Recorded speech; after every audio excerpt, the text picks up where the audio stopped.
True story.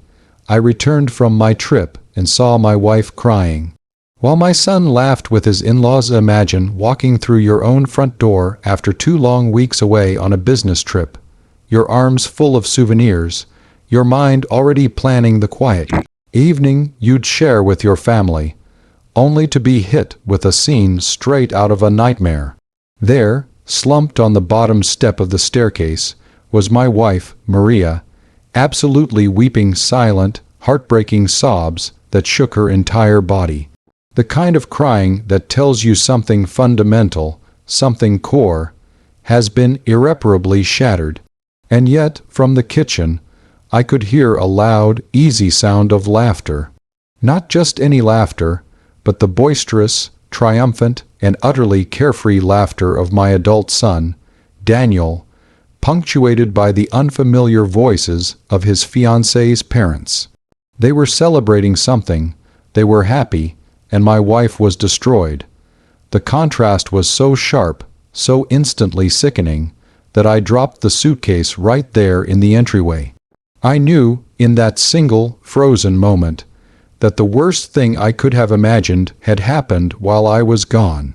It wasn't just a betrayal, it was a hostile takeover, orchestrated by the one person I had trusted completely, my own son. The question I want you to hold onto throughout this entire chaotic story is this: how far would you go to protect the person you vowed to cherish, even if it meant declaring war on your own child? Was I wrong for the shocking decision I made right there, based on one silent cry and one triumphant laugh? Tell me if you would have put the marriage above the bloodline. Let me take you back a little and introduce you to the players in this twisted domestic drama. My name is Robert, and I'm 60 years old. Maria and I have been married for 35 incredibly happy years. We built our life together on mutual respect, deep love, and a shared dream of a stable future. Our son, Daniel, is our only child, and for the longest time, he was the center of our universe. But as he grew into his late 20s, a shift happened. Daniel was ambitious. He always felt entitled to the best, often far beyond what he'd actually earned. Maria and I always provided, sometimes to a fault, pouring our resources into his education, his first apartment, and even bailing him out of a few questionable investment opportunities. We just wanted him to succeed. Our greatest asset, the foundation of our stability, was the beautiful 4-bedroom house we lived in. The house Maria and I designed ourselves. It was fully paid off, a sanctuary of financial security. Our plan was simple: live here comfortably until retirement, and then sell it to fund a cozy cottage life, splitting the remainder between our retirement fund and Daniel.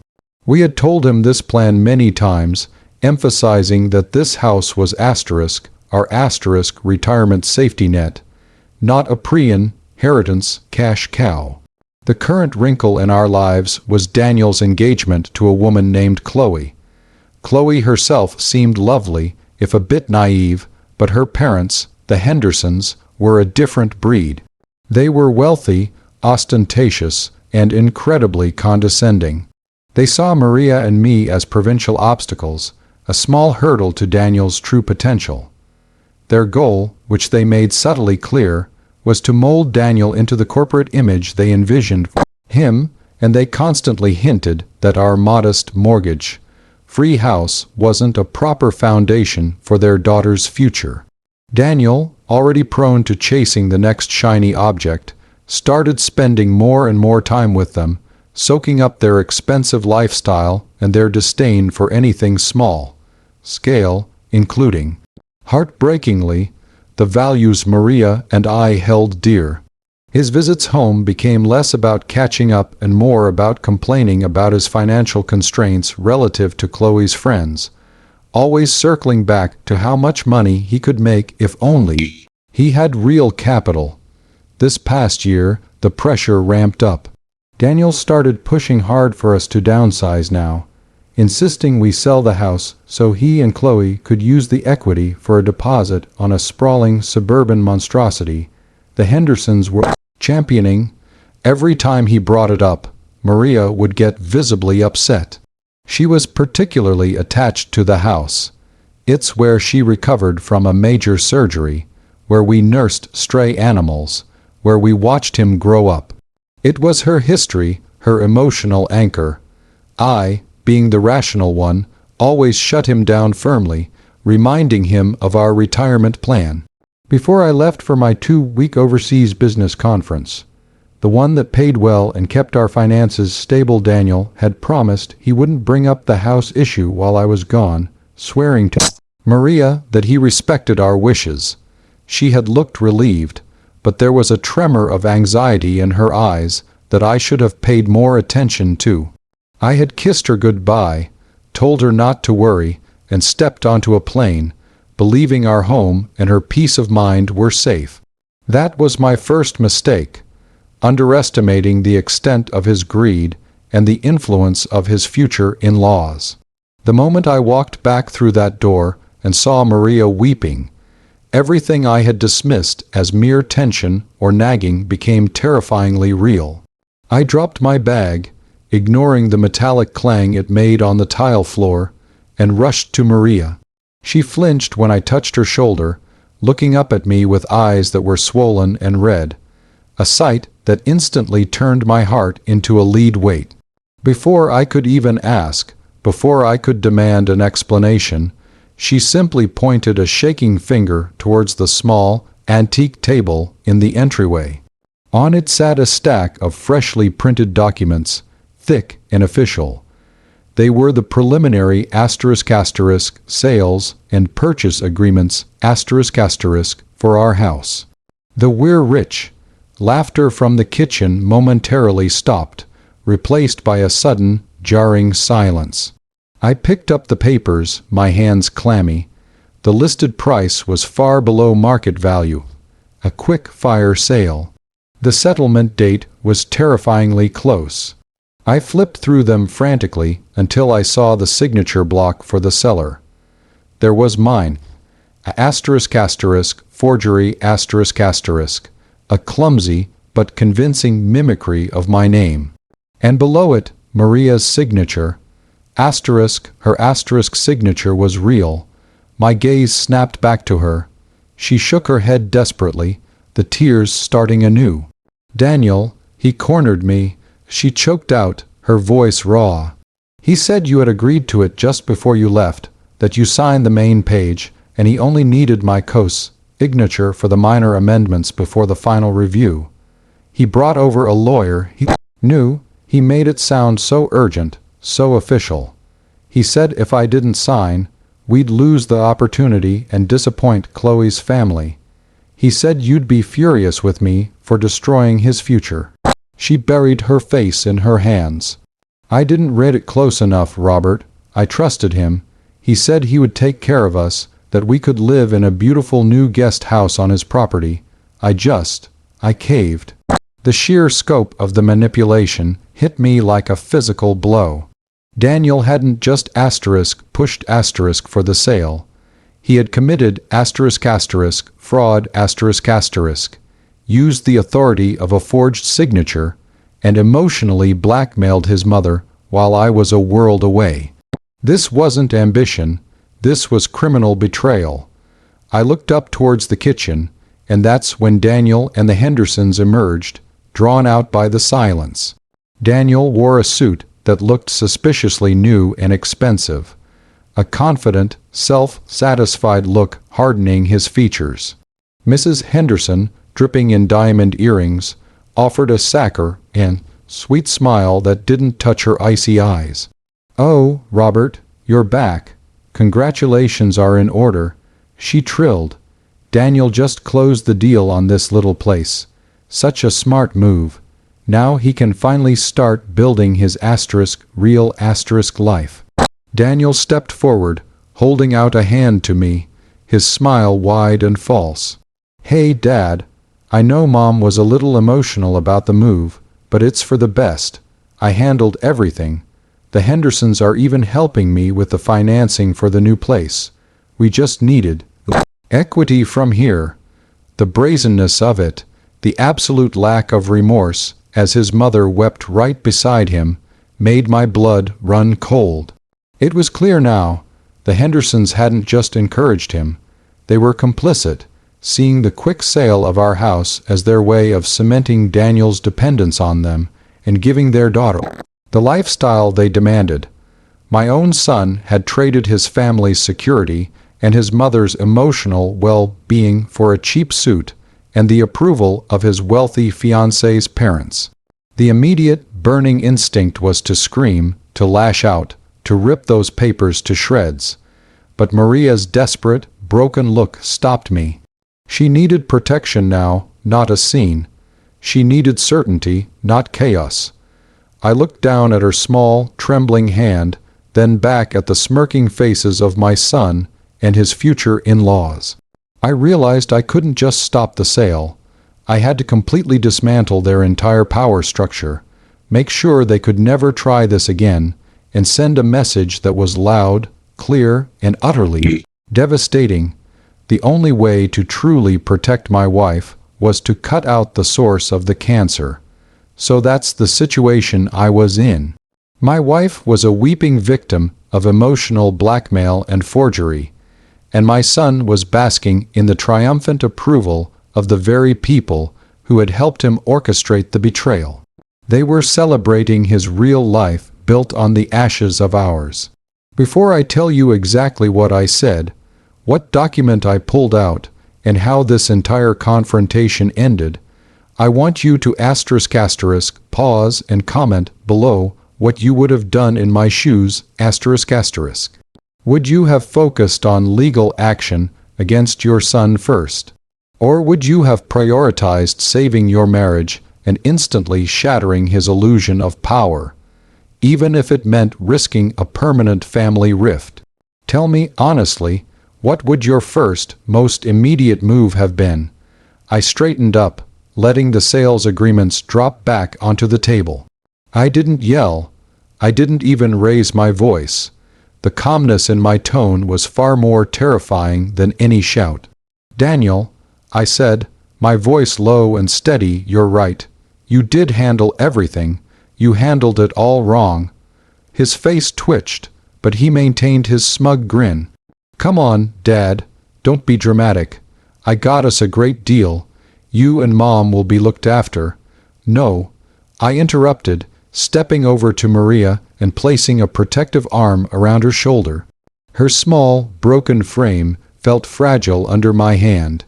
"You didn't look after us. You betrayed your mother's trust, and you committed fraud by forging my signature. You traded your inheritance for a loan from the Hendersons, a deal I guarantee you'll regret." Mr. Henderson chuckled dismissively. "Now, Robert, there's no need for accusations. It's just business." I looked directly at Mr. Henderson, my gaze cold. "No, it's theft. And I guarantee, Mr. Henderson, you have invested in a dead end." I reached into the breast pocket of my suit jacket, the one I hadn't even taken off yet, and pulled out a single, folded piece of thick, personalized paper. It wasn't a bank statement or a will. It was something far more potent. "You based your entire scheme on getting the equity from this house," I continued, addressing Daniel but letting the Hendersons absorb every word. "You assumed I was just a tired old man, slow to react, and that this house was the only asset we owned. You thought you'd simply move us out of the way, but you didn't know I had. ***, the divorce papers, ***. The silence that followed was absolute, a void in which only the sound of Maria's sharp gasp could be heard. Daniel's face, a second ago triumphant, was now a mask of pure, devastating shock. The Hendersons exchanged a look of pure, horrified confusion. I placed the document directly onto the sales agreement. "Maria, I didn't sign these papers," I said, my voice softening only for her. "I never would. I came home 2 weeks ago and had these printed. I plan to give them to you tonight with a proposal to renew our vows, but that's not what this is now. I looked at Daniel and the Hendersons, my eyes burning with purpose. This document is my leverage. The house is not in my name alone. It is held under a joint tenancy with rights of survivorship with my wife, Maria. And since you successfully, through fraud and emotional abuse, coerced Maria to sign the sales agreement, that sale is legally voidable, but that's not the point. I paused, letting the implications sink in. The point is that under a joint tenancy with rights of survivorship, the property cannot be sold without both owners' consent. More importantly, in the event of a divorce, the house would be split. As a marital asset, Daniel finally found his voice, a strangled, panicked sound. Dad, what are you talking about? Divorce? I'm talking about the leverage you just gave me, I clarified. Maria, my love, you have been through enough. I will be filing for divorce tomorrow morning. The sole purpose of this action is to immediately freeze all assets including the house and every single one of my investment accounts, and to legally void that fraudulent sale as the property is about to become an active asset in a litigation case. The house instantly becomes untouchable by any third party, including your buyers, Daniel. Maria's hand tightened on mine, but she remained silent, watching the unfolding chaos. I turned my full attention to Daniel. You wanted to break up our home and our lives for quick cash. I'm breaking up the family, Daniel, right here, right now. You just lost your inheritance, which, for the record, was everything. Because every asset I have is about to be tied up in a high-profile, messy divorce to protect your mother, and she will be taking half of everything. His jaw dropped. Mrs. Henderson shrieked, "You can't do that. That's insane." "It is a highly effective legal maneuver, madame," I corrected calmly. "My marriage, my wife's peace, and my home mean more to me than my relationship with a son who is capable of this level of deceit. Daniel, you are cut off. You, your fiancé, and her entire family are now persona non grata. I will be contacting my attorney, Mr. Thompson, and the local police regarding the forgery of my signature.